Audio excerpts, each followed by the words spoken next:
Global IT के YouTube channel में आप सभी का एक बार फिर से स्वागत है। आज जो है हम लोग फिटर थ्योरी फर्स्ट ईयर की जो कि हमारी 500 क्वेश्चन की सीरीज चल रही थी उसका जो है पार्ट 26 सॉल्व करेंगे। ठीक है, ये जो हमें क्वेश्चंस दिखाई दे रहे हैं इसका पीडीएफ आपको इस वेबसाइट पे मिल जाएगा www.globalit.org। इस वेबसाइट पे आप जा करके आज का जो पीडीएफ है प्लस इसके पहले का जो पीडीएफ है उसको बिल्कुल आसानी से डाउनलोड कर सकते हैं। प्लस अगर आप इनके अलावा पार्ट 26 के अलावा इसके पीछे की जितनी भी वीडियोज है पार्ट 25 तक आप देखना चाह रहे हैं तो मैं वीडियो की डिस्क्रिप्शन में इसका लिंक दे दूंगा, प्लस वेबसाइट का भी लिंक दे दूंगा। आप वहाँ एक बार जरूर वीडियो का डिस्क्रिप्शन चेक कर लेना, आपको सारी चीज़ें मिल जाएंगी। और अगर आप अदर सब्जेक्ट की तैयारी करना चाह रहे हैं तो अपने यूट्यूब में सर्च कीजिए ग्लोबल आईटीआई। ग्लोबल आईटीआई को जैसे ही चैनल को ओपन करेंगे वहाँ ऊपर आपको 3 ऑप्शन दिखाई देगा, होम, वीडियोज, प्लेलिस्ट। और भी होते हैं, मैं 3 ही को बता रहा हूँ। प्लेलिस्ट वाले पे क्लिक कर लेना आप, वहाँ पे आपको क्लिक करते ही अलग अलग प्लेलिस्ट मिल जाएगी। इंजीनियरिंग ड्राइंग के नाम से बनी होगी, वर्कशॉप कैलकुलेशन के नाम से बनी होगी, एम्प्लॉयबिलिटी स्किल के नाम से भी है। तो आप और भी सब्जेक्ट को पढ़ सकते हैं, अपनी अच्छी तैयारी कर सकते हैं। ठीक है, चलिए स्टार्ट करते हैं क्वेश्चन को।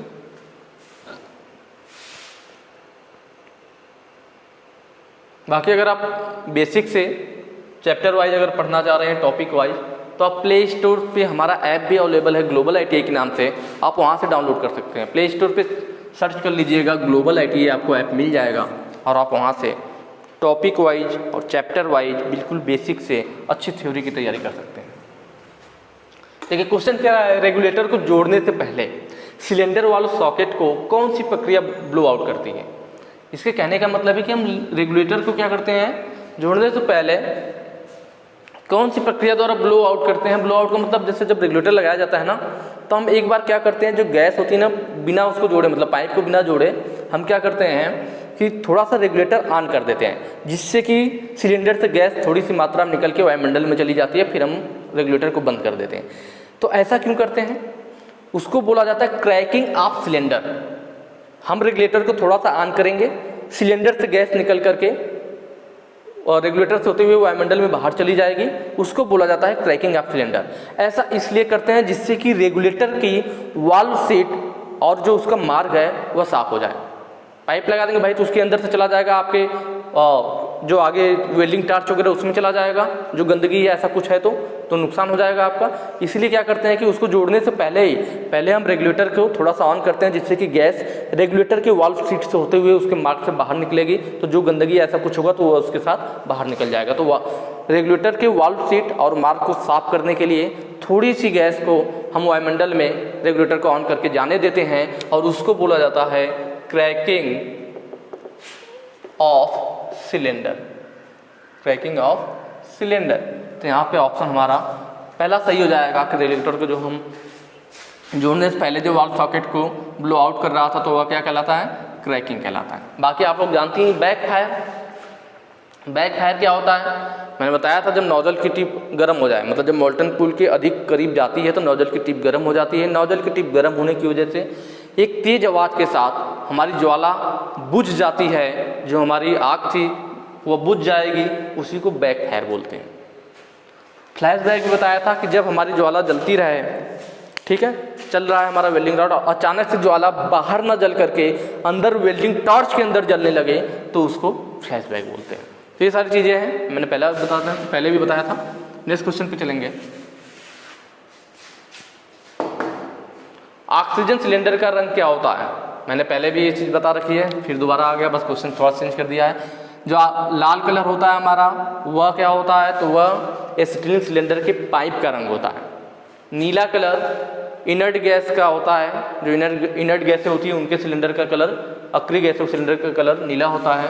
काला जो होता है वह ऑक्सीजन सिलेंडर का रंग होता है और मैरून जो होता है वह एसिटिलीन सिलेंडर का होता है। नेक्स्ट क्वेश्चन पे चलेंगे। एक्स के रूप में चिन्हित भाग का नाम क्या है। यहाँ पे देखिए एक वेल्डिंग टार्च दिखा रखी है, ठीक है, क्या है हमारी वेल्डिंग टार्च है या ब्लो पाइप है, दोनों एक ही बात है। तो यहाँ पे दिखा रखा है और पूछ रहा है, क्या पूछ रहा है कि यह एक्स के पार्ट का नाम क्या है। तो देखिए जो नीचे वाला होता है ना, इसमें लगाते हैं हम एसिटिलीन, मतलब C2H2। एसिटिलीन को C2H2 से दिखाते हैं, ऑक्सीजन को O2 से। तो ऊपर वाले में हमारा लगता है ऑक्सीजन। जो यह है यह एसिटिलीन कंट्रोल वाल्व है, एसिटिलीन कंट्रोल वाल्व। ऐसे जो ये ऊपर दिखा रखा है, जो यक्स वाला पूछ रहा था, यह क्या है? यह ऑक्सीजन, भाई ऊपर ऑक्सीजन जुड़ा हुआ है तो वह हो जाएगा ऑक्सीजन कंट्रोल वाल्व। और यह जो है हमारा यह चेम्बर है, मिक्सिंग चैम्बर है, जिसमें यह गैसें दोनों जाके मिलती है, मिक्सिंग चैम्बर। ठीक है, तो ये पार्ट के नाम हो गए। तो एक्स वाला पूछा हुआ था तो वह क्या हो जाएगा हमारा? एक्स वाला ऑक्सीजन कंट्रोल वाल्व, जो ऑप्शन सी दे रखा है ऑक्सीजन नियंत्रण वाल्व। ठीक है,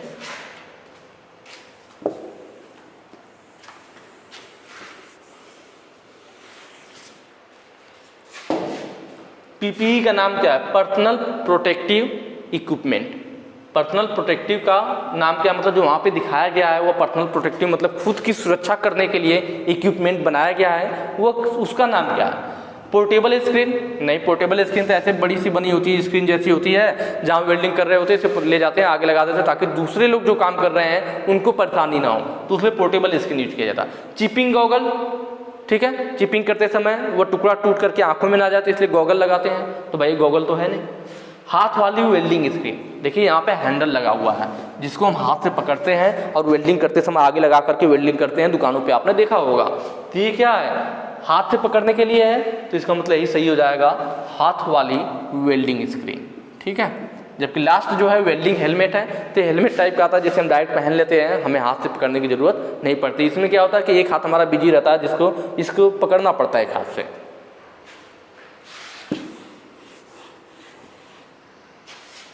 नेक्स्ट क्या है? आर्क वेल्डिंग प्रक्रिया में सेलुलोसिक इलेक्ट्रोड का उद्देश्य क्या है? देखिए हमारे अलग अलग टाइप के इलेक्ट्रोड आते हैं, सेलुलोसिक होता है, रूटाइल इलेक्ट्रोड होता है, ठीक है, बेसिक या लो हाइड्रोजन इलेक्ट्रोड होता है, तो इस टाइप से अलग अलग इलेक्ट्रोड हैं। तो जो सेलुलोसिक इलेक्ट्रोड है इसमें जो मेन बेस होता है उसमें सेलुलोज मिला होता है। इस इलेक्ट्रोड में क्या होता है? सेलुलोसिक इलेक्ट्रोड में जो मेन बेस होता है वो सेलुलोज का होता है। इससे फायदा ये होता है कि जब हम इसके द्वारा वेल्डिंग करते हैं, सेलुलोजिक इलेक्ट्रोड के द्वारा जब वेल्डिंग की जाती है तो वो अंदर का कोर ऑयल तो पिघल करके भर जाता है मेटल में, जो ऊपर उसके फ्लक्स वगैरह थे ना उसका स्लैग ऊपर जमा हो जाता है। तो सेलुलोजिक इलेक्ट्रोड में ये फायदा है कि जो ऊपर स्लैग या जो गंदगी ऊपर जमा है उसको हटाना बहुत आसान होता है। जमा हुआ स्लैग को हटाना बहुत आसान होता है। स्लैग मतलब गंदगी से है, मतलब जैसे हमारा फिलर रॉड हो गया तो इस पे ऊपर होता है फ्लक्स। तो जब भी हम कभी वेल्डिंग करते हैं, दो पार्ट को जब हम जोड़ते हैं, एक पार्ट ये हो गया एक पार्ट ये हो गया, दोनों पार्टों को जोड़ा जा रहा है, वी टाइप का बना होगा। तो यहाँ पे जो हमारा फिलर रॉड का जो अंदर का कोर वायर वो तो भर जाता पिघल करके, ऊपर क्या होता है? स्लैग जम जाता है। तो स्लैग को हटाना आसान होता है किसमें? जो सेलुलोसिक इलेक्ट्रोड होता है उसमें जमे हुए स्लैग को हटाना आसान होता है। स्लैग का मतलब गंदगी से है, ठीक है। नेक्स्ट देखिए फिगर दिखा रखा है, पूछ रहा है एक्स के रूप में चिन्हित भाग का नाम क्या है? इसमें भी वही चीज है, देखते हैं। यह देखिए ये जो दिखा रखा है पार्ट को काटा जा रहा है या ऑक्सीजन की मदद से, यह कटिंग का दिखा रखा है कि इस पार्ट को हमें काटना है या कटाई किया जा रहा है, ठीक है। वेल्डिंग के द्वारा कटाई भी तो की जाती है। तो इसमें क्या क्या है? तो देखिए जो यह वाला हिस्सा जो एक्स वाला पूछ रखा है इसने इधर वाला, इसकी मदद से क्या होता है? तो ये देखिए दो पाइपें इसमें लगी हुई है, हमें नीचे पार्ट है तो नीचे या ऊपर जब इसे करना होता तो इस बोल्ट को ढीला कर देंगे तो लूज हो जाएगा, तो इसे ऊपर भी खींच सकते हैं नीचे भी खींच सकते हैं। मतलब ऊपर नीचे करना मतलब वर्टिकल क्या हो जाएगा? Vertical adjustment.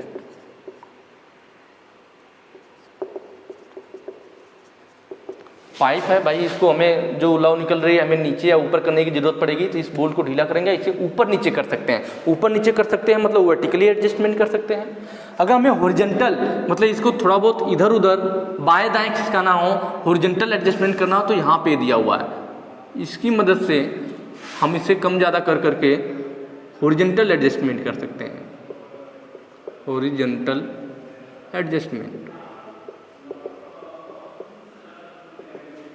ठीक है। यहाँ पे देखेंगे तो दोनों पाइपों में इसका और इसका दोनों अलग अलग कंट्रोल वाल्व दिया हुआ है, दोनों पाइपों में एक, ठीक है, दो पाइपें आ रही है ना। तो यह वाला जो है अगर यहाँ देखा जाए तो इस वाली पाइप में आता है हमारा ऑक्सीजन, क्या आता है?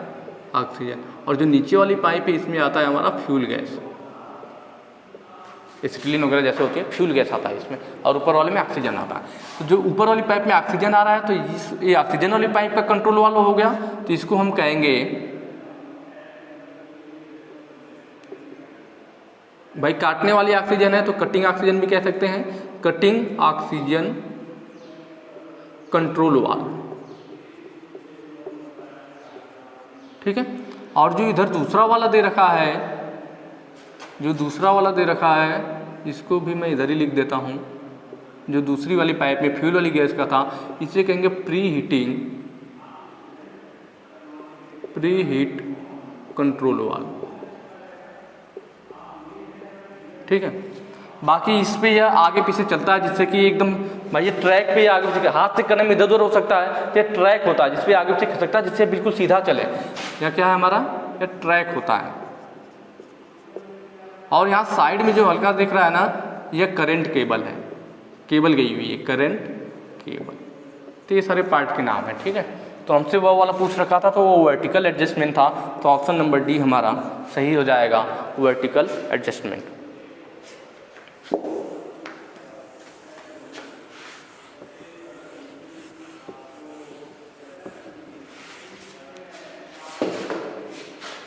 नेक्स्ट है ऑक्सीजन सिलेंडर की भंडारण क्षमता क्या होती है, मतलब ऑक्सीजन की स्टोरेज कैपेसिटी पूछ रहा है। ऑक्सीजन सिलेंडर की स्टोरेज कैपेसिटी क्या होती है, किस कैपेसिटी में वो जनरली मार्केट में मिलते हैं। तो ऑक्सीजन की जो स्टोरेज कैपेसिटी होती है ना सिलेंडर की, वो 7 मीटर क्यूब होती है। ऑप्शन नंबर ए सही हो जाएगा, 7 मीटर क्यूब होती है। जबकि यही बात करें हम एसिटिलीन सिलेंडर की तो वह 3.5 से, वह एसिटिलीन की बात कर रहे हैं C2H2, जो एसिटिलीन होती है वो 3.5 से 8.5 मीटर क्यूब की कैपेसिटी में मिलते हैं। जबकि जनरली अगर साधारणतः पूछा जाए ज़्यादातर तो 6 मीटर क्यूब वाले यूज किए जाते हैं। ऑक्सीजन सिलेंडर की स्टोरेज कैपेसिटी कितनी है, 7 मीटर क्यूब होती है। लेकिन अगर हम एसिटिलीन की बात करें तो वो 3.5 से 8.5 मीटर क्यूब में अवेलेबल है, और उसमें साधारणतः हम 6 मीटर क्यूब वाला यूज करते हैं।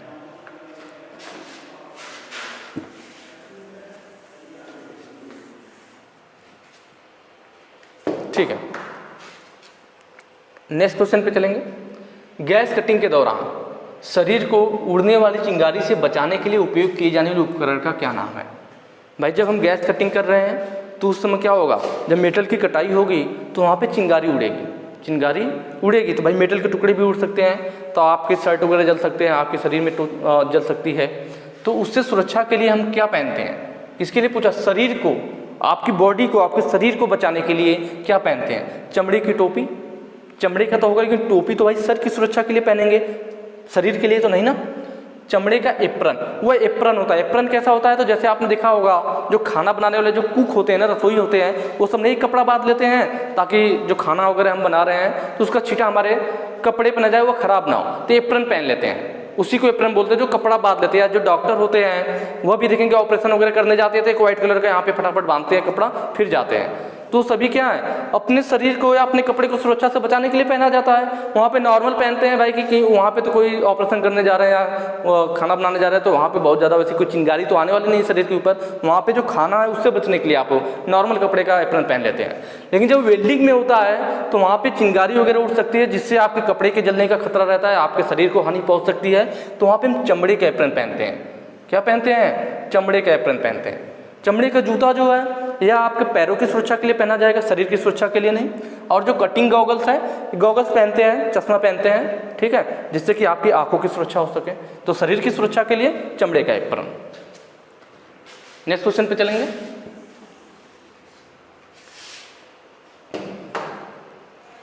अगला कह रहा है गैस वेल्डिंग में उपयोग के बाद लौ को कैसे बुझाएं। गैस वेल्डिंग में उपयोग के बाद लौ को कैसे बुझाएं, ठीक है। मतलब जो नॉर्मल हम गैस वेल्डिंग उपयोग कर रहे हैं, गैस वेल्डिंग चल रहा है हमारा, तो यूज होने के बाद हमें उसे कैसे बुझाना चाहिए। ऑक्सीजन को बंद करें और पानी में ब्लीड नहीं है, ब्लो पाइप होगा, मतलब वही हमारी जो वेल्डिंग टॉर्च है, ब्लो पाइप को डुबो दें, एक साथ ऑक्सीजन और एसिटिलीन वाल्व को बंद कर दें। ऑक्सीजन वाल्व को पहले, एसिटिलीन वाल्व को बाद में बंद करें, एसिटिलीन वाल्व को पहले, ऑक्सीजन वाल्व को बाद में बंद करें। ये 4 ऑप्शन है आपके पास। ये दोनों सिचुएशन यूज की जाती है, लेकिन कब यूज करते हैं यह मैं आपको बताऊंगा। यह पूछ रहा है वेल्डिंग में उपयोग के बाद, मतलब नॉर्मल समय पे हमने वेल्डिंग कर रहे थे, वेल्डिंग हमारी खत्म हो गई, अब हम चाह रहे हैं कि उसको बंद कर दें, तब क्या करेंगे? तो उस सिचुएशन में हम ऑप्शन डी को सही करेंगे। मतलब उस सिचुएशन में क्या किया जाता है, पहले एसिटिलीन वाल्व को, ठीक है, ऑक्सीजन वाल्व को, एसिटिलीन वाल्व को पहले, ऑक्सीजन वाल्व को बाद में बंद करते हैं। एसिटिलीन वाल्व को पहले और ऑक्सीजन वाल्व को बाद में बंद करते हैं। क्यों? क्योंकि भाई नॉर्मल समय में जब आप अपना यूज कर रहे हैं वेल्डिंग टार्च, तो आप क्या करेंगे? एसिटिलीन को पहले बंद कर देंगे, जिससे कि पाइप में जितनी भी गैसें हैं वो ऑक्सीजन जाती रहेगी, उसकी मदद से पूरी जल जाएगी। आपके ब्लो पाइप में कोई भी गैस नहीं बचेगा, जिससे कोई खतरा नहीं रहेगा, बैक फायर के कोई चांस नहीं रहेंगे, और आपके फिर आप बाद में ऑक्सीजन बंद कर देना, कोई दिक्कत नहीं होगी।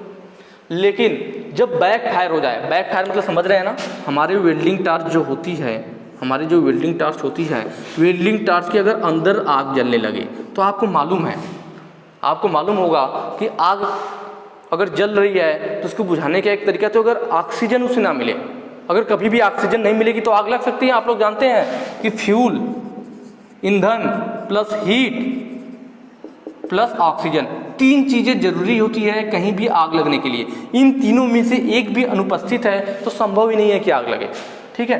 तो जब भी बैक फायर होता है, मतलब जो वेल्डिंग टार्च में अंदर की तरफ आग जलने लगती है, तो उस केस में क्या करते हैं, हम सोचते हैं इस आग को कैसे बुझाएं।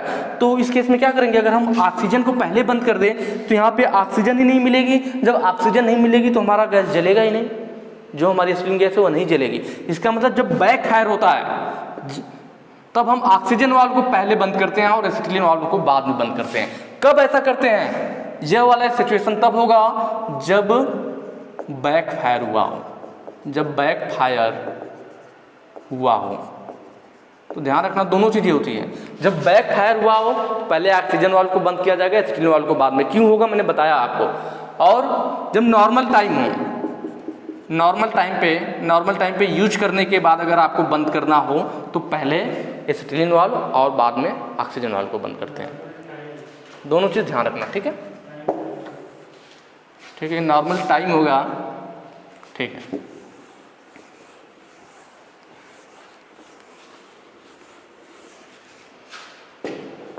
नेक्स्ट है आर्क वेल्डिंग के दौरान ध्वनि प्रभाव क्यों गुनगुनाते हैं। अगर आप आर्क वेल्डिंग कर रहे हैं, ठीक है, तो ध्वनि प्रभाव क्यों, मतलब आपको आवाज़ आ रही है एक लौ की, सो करके आवाज़ आती है ना, तो आप वेल्डिंग कर रहे हैं तो आवाज़ आ रही है लौ की, तो लौ की जो ज्वाला जल रही है उसकी आवाज़ क्यों आ रही है, वही चीज़ पूछ रहा है। लंबी चाप की लंबाई, शीघ्र वेल्डिंग, लघु चाप वेल्डिंग, सामान्य चाप की लंबाई।